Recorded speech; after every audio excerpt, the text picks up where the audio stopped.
Assalamualaikum warahmatullahi wabarakatuh.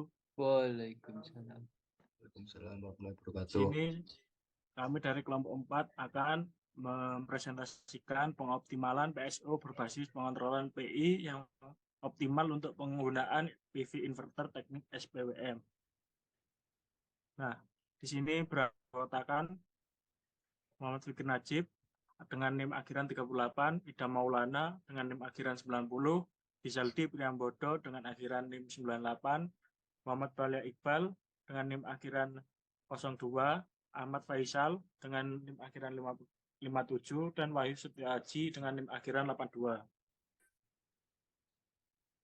Di sini membahas pengontrolan inverter yang memanfaatkan sinusoidal pulse width modulation atau SPWM untuk mengontrol indeks modulasi system of grid satu fase. Algoritma particle swarm optimization PSO telah digunakan untuk meningkatkan kinerja controller dengan mencari parameternya secara otomatis untuk mengurangi error pada controller proporsional integral atau PI. Kontrol tegangan dengan mengukur tegangan beban untuk menjadi umpan balik ke kontrol untuk mengevaluasi nilai indeks modulasi.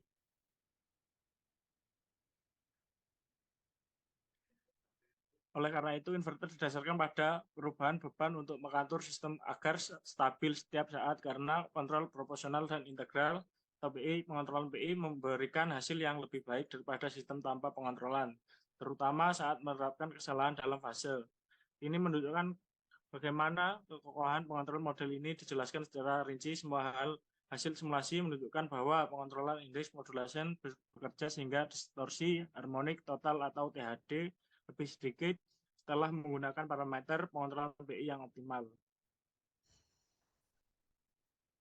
Algoritma PSO adalah salah satu metode optimasi yang paling unggul yang memiliki keunggulan dibandingkan metode optimasi lainnya dalam implementasinya yang mudah, kekokohan, dan kemampuan konvergensi global.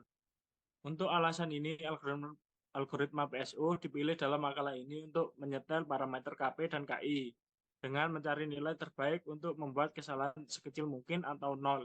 Dengan melakukan itu, konvergensi algoritma dapat dikontrol dan nilai terbaik dari fungsi tujuan dapat ditemukan. Prinsip algoritma PSO bergantung pada dua faktor, yaitu kecepatan dan posisi anggota mewakili pemburuan. Faktor-faktor ini dengan menggunakan persamaan 2 dan 3 di bawah. Mungkin bisa dilanjutkan dengan teman saya.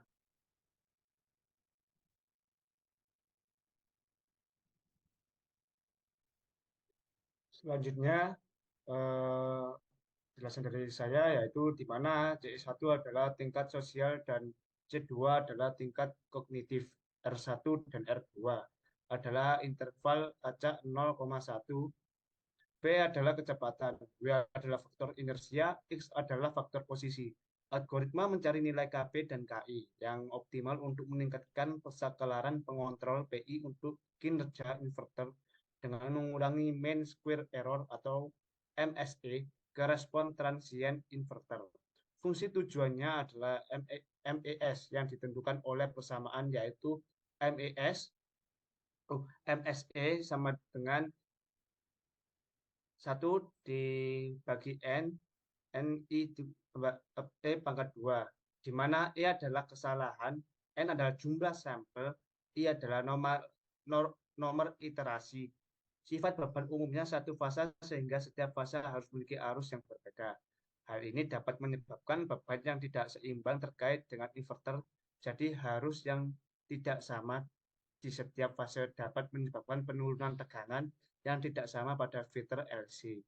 Namun, penurunan tegangan yang berbeda dapat menyebabkan tegangan saluran yang tidak sama. Faktor ketidakseimbangan tegangan misalnya rasio urutan negatif ke urutan positif dari komponen fundamental. Selanjutnya, Baik, di sini saya akan menjelaskan mengenai Kurang direkam, Cong. Wes lanjut nih kok. baik. Di sini saya akan menjelaskan terkait dengan program yang telah dilakukan yaitu mengenai particles. Di sini mendefinisikan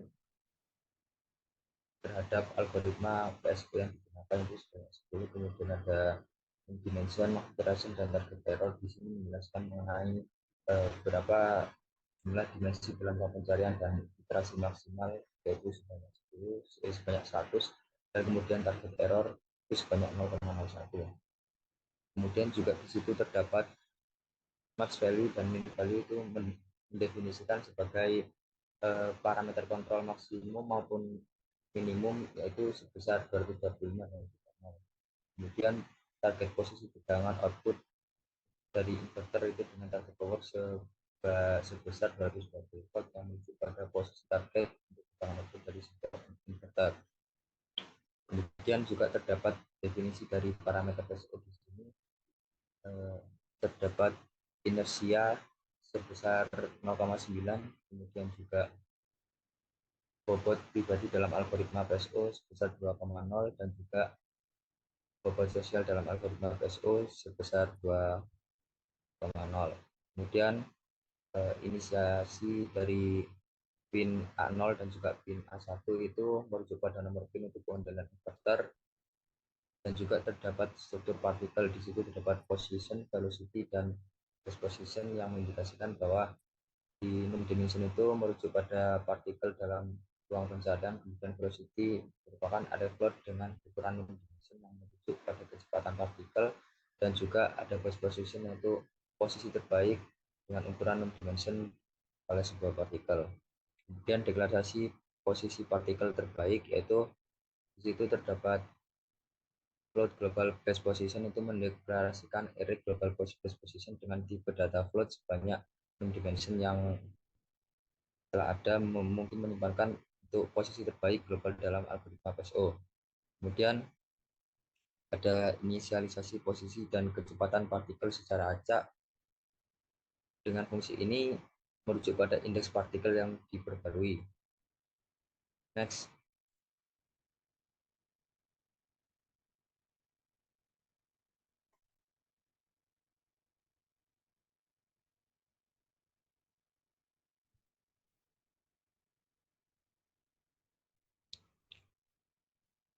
Dan pada selanjutnya merupakan deklarasi pembaruan kecepatan dan posisi partikel. Dalam fungsi ini terdapat loop pada mengiterasi setiap dimensi pada partikel. Pada setiap iterasi tersebut, variabel R1 dan R2 adalah bilangan acak antara 0,0 dan 1,0 yang digunakan untuk menghasilkan variasi acak dalam pembaruan kecepatan partikel. Setelah kecepatan partikel diperbarui, posisi partikel juga diperbarui dengan menambahkan kecepatan baru. Kemudian dilakukan pengecekan menggunakan fungsi constraint untuk memastikan bahwa posisi partikel berada dalam rentang nilai yang valid antara min value dan max value. Kemudian untuk kecepatan partikel yang telah diperbarui, posisi partikel diperbarui dengan menambahkan kecepatan baru. Kemudian pengecekan menggunakan fungsi constraint untuk memastikan bahwa partikel berada dalam rentang min value dan max value. Fungsi ini merujuk pada indeks partikel yang akan dievaluasi. Dalam fungsi ini terdapat perhitungan untuk menghasilkan keluaran daya inverter berdasarkan parameter kontrol partikel. Selanjutnya, perhitungan sebagai selisih antara target daya keluaran atau target power dan daya keluaran aktual yang dihasilkan oleh inverter.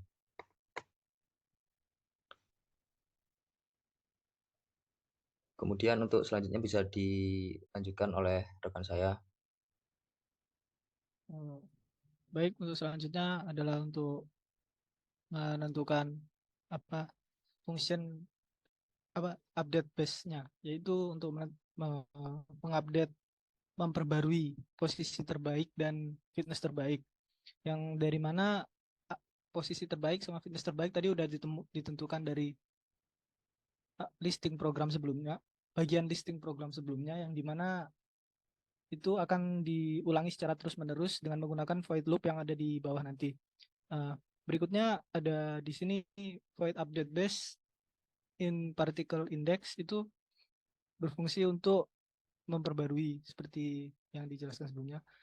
Jika nilai fitness yang dihitung kembali ini lebih baik daripada yang telah ditemukan pertama, maka nilai fitnessnya akan diganti menjadi yang baru. Lalu ada control inverter. Fungsi ini digunakan untuk mengontrol inverter untuk berdasarkan posisi terbaik secara global.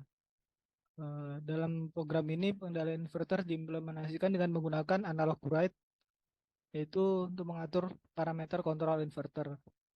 Posisi terbaik itu ditentukan berdasarkan global base position yang telah ditemukan tadi. Untuk mengaturnya dengan menggunakan pin A dan pin B yang ada pada bagian awal listing program. Untuk berikutnya ada setup, ini digunakan untuk pertama kali menjalankan tadi. Nah, ada di sini random seed analog read. Ini digunakan untuk menginisialisasi seed acak yang berdasarkan nilai bacaan analog. Lalu yang di paling bawah sebelumnya dijelaskan tadi, ini digunakan untuk mengulangi pencarian fitness dan posisi yang paling baik pada PSO ini. Berikutnya untuk selanjutnya merupakan rangkaian inverter seperti pada gambar pertama.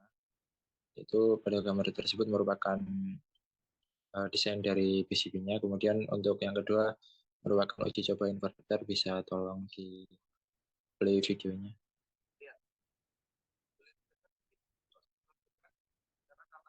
Nah, jadi pada video tersebut belum menggunakan beban, oleh karena itu tidak terdapat arus yang mengalir.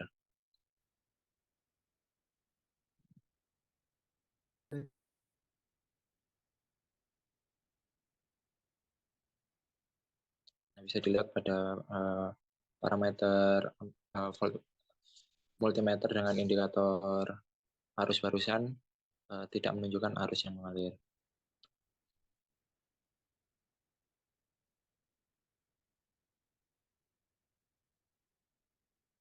Nah, kemudian di sini untuk tegangan inputnya itu di setting sebesar 24 volt.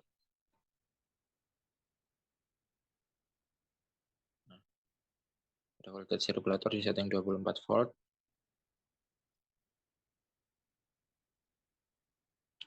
Nah, kemudian di sini untuk tegangan keluarannya sekitar 297 volt. Nah, pada osiloskop dapat dilihat untuk gelombang yang dihasilkan ini belum disambung ke beban. Nah, setelah disambung ke beban, arus yang mengalir itu sebesar 0,072 ampere dikarenakan bebannya hanya sebesar 15 watt. Untuk tegangannya turun menjadi 230, sekitar 230. Nah, untuk parameter gelombang yang dihasilkan yaitu di sini gelombang yang dihasilkan tidak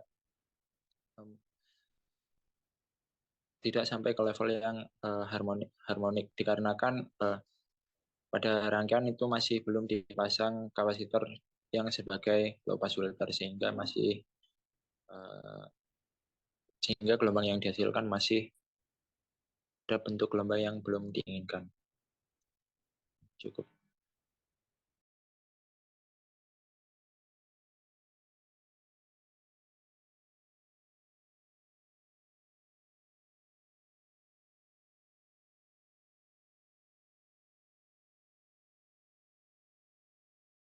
Mungkin bisa dilanjutkan oleh Mas Balia. Baik, di sini saya akan mencoba mensimulasikan dari Proteus. Ini rangkaiannya di sini menggunakan 2 MOSFET. Kemudian disearahkan karena ini DC ke AC, diserahkan oleh dioda bridge dan menggunakan trafo. Baik, di sini untuk channel yang pertama A itu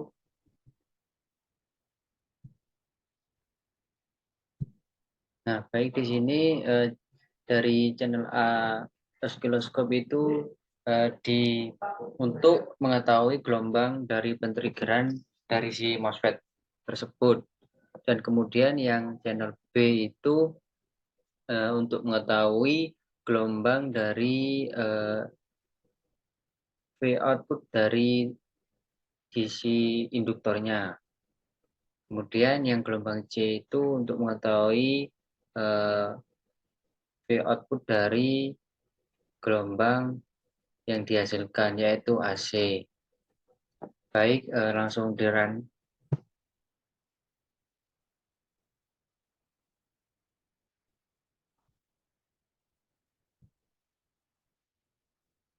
Baik, di sini dapat dilihat hasil pentriggerannya dari channel A yang warna kuning ini. Di sini pentriggerannya itu lumayan bagus. Dapat dilihat. Nah, kemudian yang biru ini merupakan hasil dari channel B, yaitu keluaran dari tegangan input dari induktor tadi. Nah, di sini dapat dilihat tegangan. Kenapa ini kotak? Karena di sini masih menggunakan DPWM. Jadi untuk tegangan DC-nya itu siklusnya masih kotak.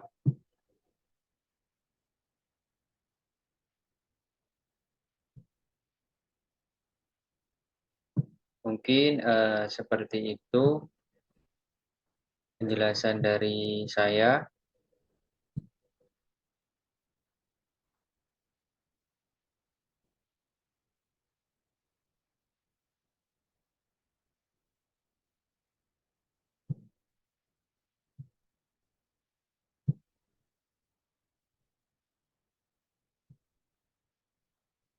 Ya, mungkin itu saja yang dapat kami sampaikan. Kurang lebihnya,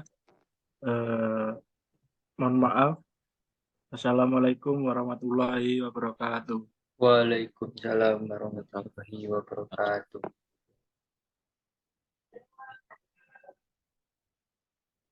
Wes, karek ngerti wes. Ya.